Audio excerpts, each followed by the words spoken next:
हरे कृष्णा। आप सभी का हमारे चैनल मन की शांति में बहुत बहुत स्वागत है। आषाढ़ पूर्णिमा सनातन धर्म की अत्यंत पुण्यदायी और दिव्य तिथि मानी गई है।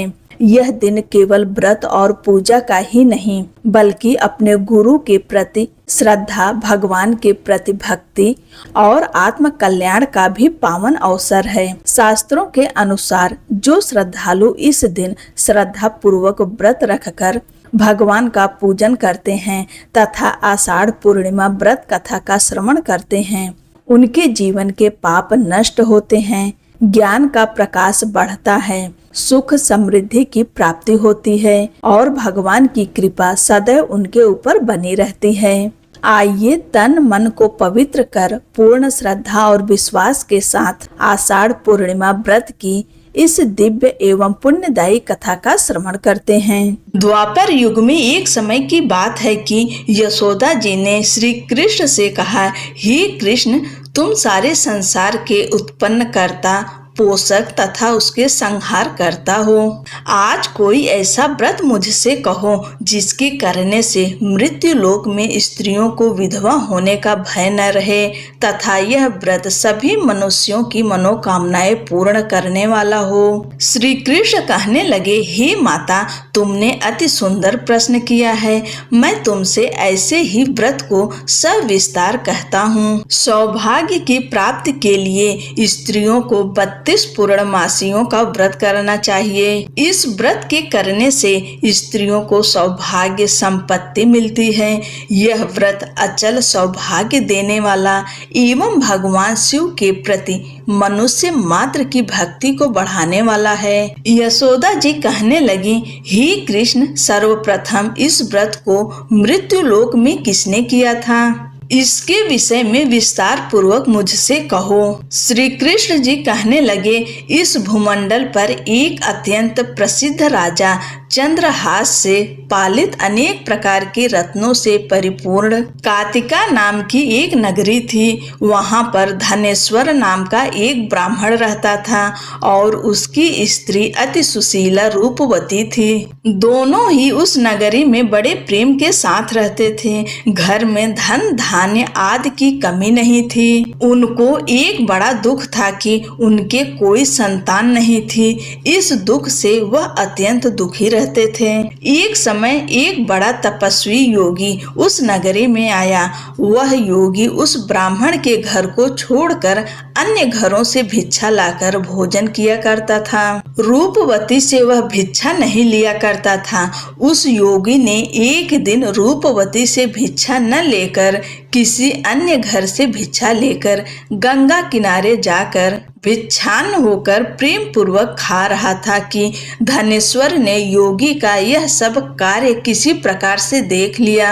अपनी भिक्षा के अनादर से दुखी होकर धनेश्वर योगी से बोला, महात्मन, आप सब घरों से भिक्षा लेते हैं परंतु मेरे घर की भिक्षा कभी भी नहीं लेते, इसका कारण क्या है? योगी ने कहा कि निसंतान के घर की भीख पतितों के अन्न के तुल्य होती है और जो पतितों का अन्न खाता है वह भी पतित हो जाता है। चूंकि तुम निसंतान हो, अतः पतित हो जाने के भय से मैं तुम्हारे घर की भिक्षा नहीं लेता हूँ। धनेश्वर यह बात सुनकर अपने मन में बहुत दुखी हुआ और हाथ जोड़कर योगी के पैरों पर गिर पड़ा तथा आर्त भाव से कहने लगा, हे महाराज, यदि ऐसा है तो आप मुझको पुत्र प्राप्त का उपाय बताइए। आप सर्वज्ञ हैं, मुझ पर अवश्य ही यह कृपा कीजिए।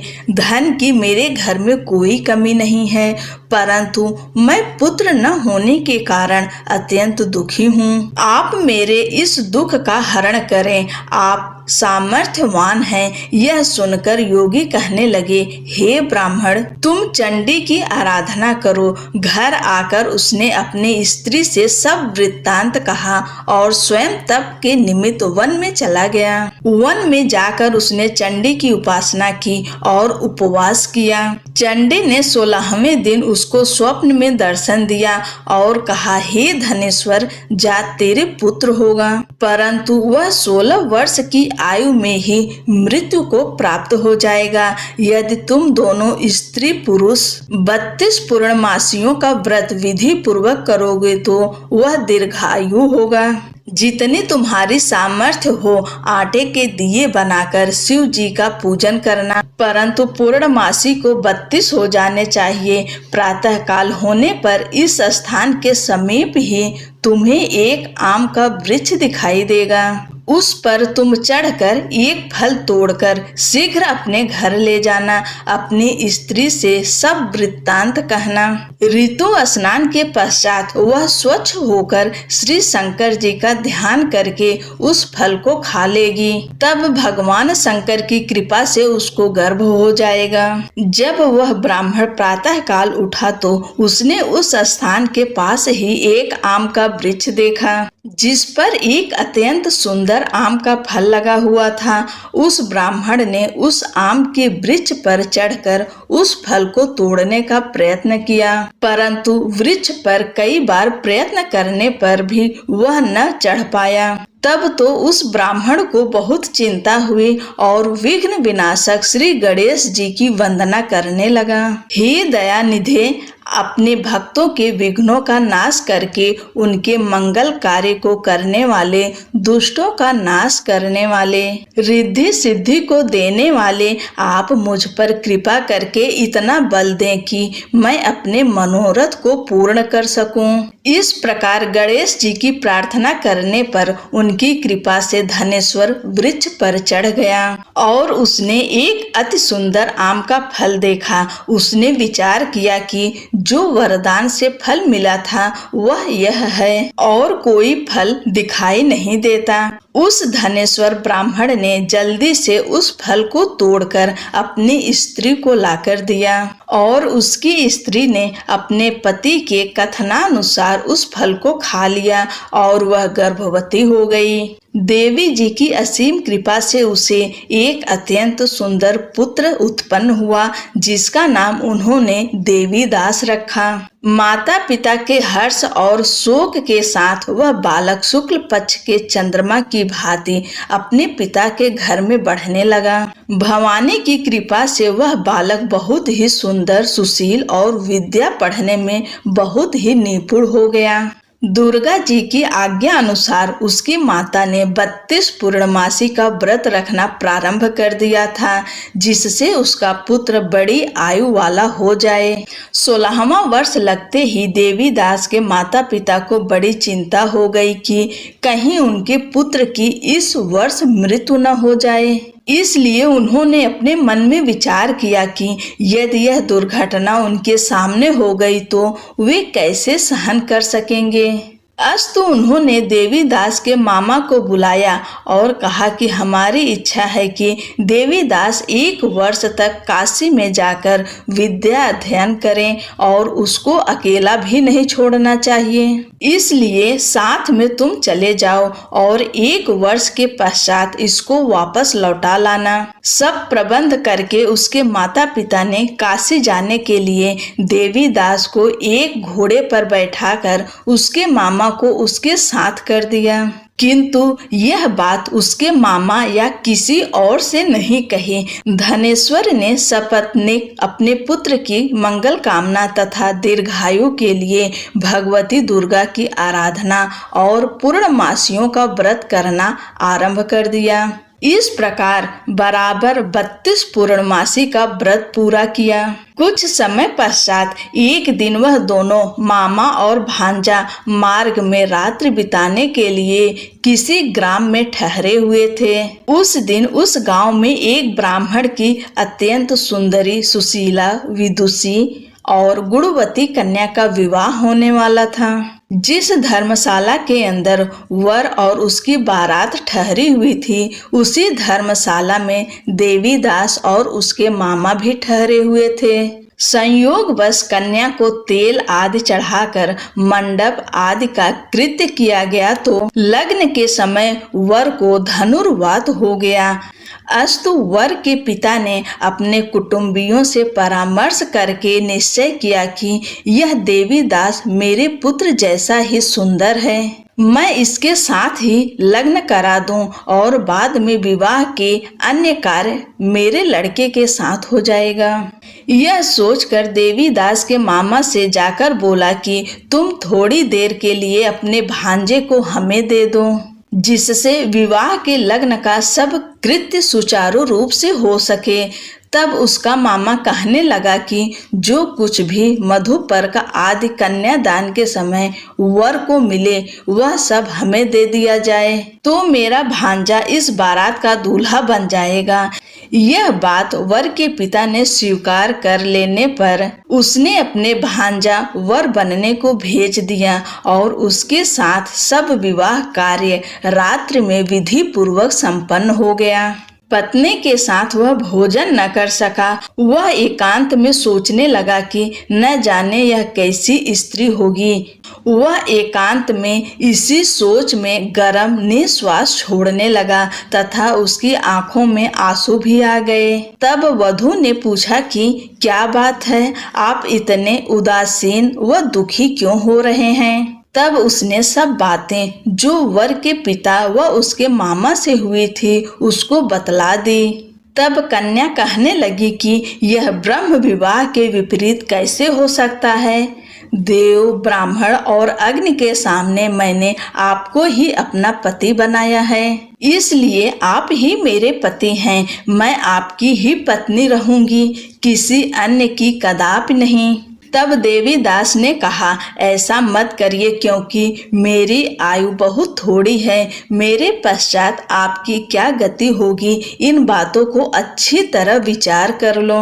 परंतु वह दृढ़ विचार वाली थी। बोली कि जो आपकी गति होगी वही मेरी गति होगी। हे स्वामी, आप उठिए और भोजन करिए, आप निश्चय ही भूखे होंगे। इसके बाद देवीदास और उसकी पत्नी दोनों ने भोजन किया तथा शेष रात्रि वे सोते रहे।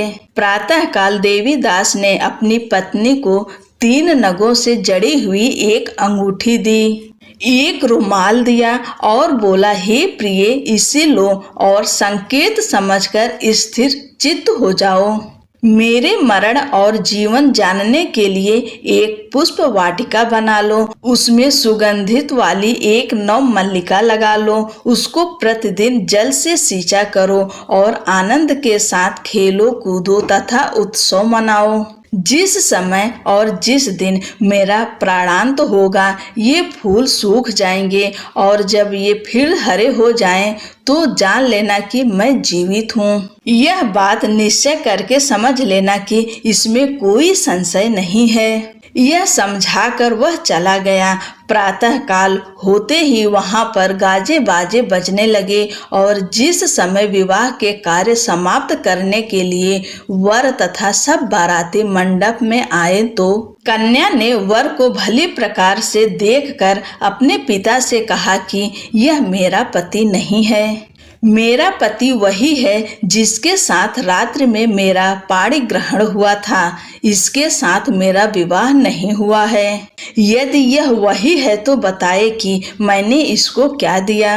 मधुपर्क और कन्यादान के समय जो मैंने भूषणादि दिए थे उन्हें दिखाए तथा रात में मैंने क्या गुप्त बातें कही थी वह सब सुनाए। पिता ने उसके कथा अनुसार वर को बुलवाया। कन्या की यह सब बातें सुनकर वह कहने लगा कि मैं कुछ नहीं जानता।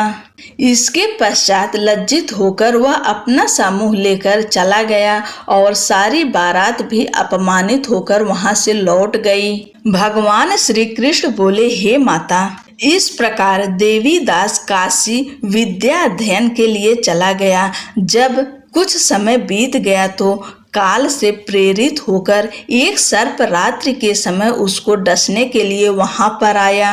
उस विषधर के प्रभाव से उसके शयन का स्थान चारों ओर से विष की ज्वाला से विषैला हो गया, परंतु व्रतराज के प्रभाव से उसको काटने न पाया, क्योंकि पहले ही उसकी माता ने 32 पूर्णिमा का व्रत पूर्ण कर रखा था। इसके बाद मध्याह्न के समय स्वयं काल वहां पर आया और उसके प्रभाव से उसके प्राणों को निकालने का प्रयत्न करने लगा।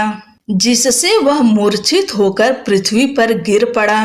भगवान की कृपा से उसी समय पार्वती जी के साथ श्री शंकर जी वहां पर आ गए। उसको मूर्छित दशा में देखकर पार्वती जी ने भगवान शंकर से प्रार्थना की कि हे महाराज, इस बालक की माता ने पहले 32 पूर्णिमा का व्रत किया था, जिसके प्रभाव से हे भगवान आप इसको प्राण दान दें। भवानी के कहने पर भक्त वत्सल भगवान श्री शिव जी ने उसको प्राण दान दे दिए। इस व्रत के प्रभाव से काल को भी पीछे हटना पड़ा और देवी दास स्वस्थ होकर बैठ गया। उधर उसकी स्त्री उसके काल की प्रतीक्षा किया करती थी। जब उसने देखा कि उस पुष्प वाटिका में पत्र पुष्प कुछ भी नहीं रहे तो उसको अत्यंत आश्चर्य हुआ और जब वह वैसे ही हरी भरी हो गई तो वह जान गई कि वह जीवित हो गए हैं। यह देखकर वह बहुत प्रसन्न मन से अपने पिता से कहने लगी, हे पिताजी, मेरे पति जीवित हैं, आप उनको ढूंढिए। जब 16वां वर्ष व्यतीत हो गया तो देवी दास भी अपने मामा के साथ काशी से चल दिया। इधर उसे ससुर उसको ढूंढने के लिए अपने घर से जाने वाले ही थे कि वह दोनों मामा भांजा वहां पर आ गए। उसको आया देखकर उसका ससुर बड़ी प्रसन्नता के साथ अपने घर ले आया। उस समय नगर के निवासी भी वहां इकट्ठे हो गए और सबने निश्चय किया कि अवश्य ही इसी बालक के साथ इस कन्या का विवाह हुआ था। उस बालक को जब कन्या ने देखा तो पहचान लिया और कहा कि यह तो वही है जो संकेत करके गया था। तदुपरांत सभी कहने लगे कि भला हुआ जो यह आ गया और सब नगर वासियों ने आनंद मनाया। कुछ दिन बाद देवी दास अपनी पत्नी और मामा के साथ अपने ससुर के घर से बहुत सा उपहार आदि लेकर अपने घर के लिए प्रस्थान किया। जब वह अपने गांव के निकट आ गया तो कई लोगों ने उसको देखकर उसके माता पिता को पहले ही जाकर खबर दे दी कि तुम्हारा पुत्र देवी दास अपनी पत्नी और मामा के साथ आ रहा है। ऐसा समाचार सुनकर पहले तो उन्हें विश्वास ही नहीं हुआ, किंतु जब और लोगों ने भी आकर उनकी बात का समर्थन किया तो उनको बड़ा आश्चर्य हुआ। लेकिन थोड़ी देर में देवी दास ने आकर अपने माता पिता के चरणों में अपना सिर रखकर प्रणाम किया और उसकी पत्नी ने अपने सास ससुर के चरणों को स्पर्श किया तो माता पिता ने अपने पुत्र और पुत्र वधू को अपने हृदय से लगा लिया और दोनों की आंखों में प्रेमाश्रु बह चले। अपने पुत्र और पुत्र वधू के आने की खुशी में धनेश्वर ने बड़ा भारी उत्सव किया और ब्राह्मणों को भी बहुत सा दान दक्षिणा देकर प्रसन्न किया। श्री कृष्ण जी कहने लगे कि इस प्रकार धनेश्वर 32 पूर्णिमाओं के व्रत के प्रभाव से पुत्रवान हो गया। जो भी स्त्रियां इस व्रत को करती हैं वे जन्म जन्मांतर में वैधव्य का दुख नहीं भोगती और सदैव सौभाग्यवती रहती हैं। यह मेरा वचन है, इसमें कोई संदेह नहीं मानना। यह व्रत पुत्र पौत्र को देने वाला तथा संपूर्ण कामनाओं को पूर्ण करने वाला है। 32 पूर्णिमाओं के व्रत करने से व्रती की सब इच्छाएं भगवान शिव जी की कृपा से पूर्ण हो जाती है। बोलो लक्ष्मी नारायण की जय।